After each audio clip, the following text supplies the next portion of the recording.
আলুর চাট রেসিপিটা আপনারা কি কখনো ট্রাই করেছেন? আসসালামু আলাইকুম।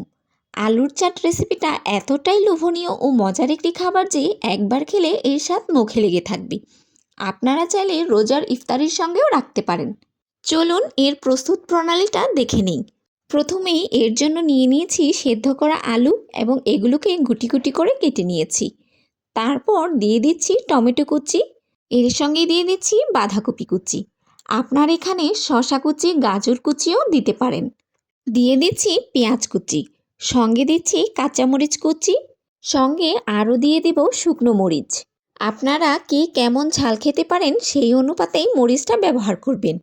আর শুকনো এবং কাঁচামরিচ দুইটাই দেওয়ার চেষ্টা করবেন। তারপর দিয়ে দিচ্ছি চাট মশলা, সঙ্গে দিচ্ছি একটু বিট লবণ এবং পরিমাণ মতো অল্প একটু চিনি। তারপর দিয়ে দিচ্ছি তেঁতুলের কাত, আপনারা ইচ্ছা করলে বিচিটা ফেলেও দিতে পারেন। তারপর সবগুলো একসঙ্গে মাখিয়ে নেব। মাখানো হয়ে গেলে সবার শেষে দিয়ে দেব গ্রেট করে রাখা ডিম।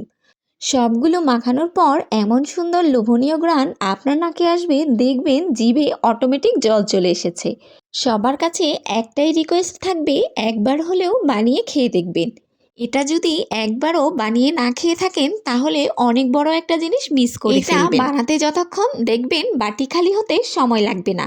রেসিপিটি ভালো লাগলে শেয়ার করে দিতে পারেন। আজ তবে এখানেই থাক। আল্লাহ হাফেজ।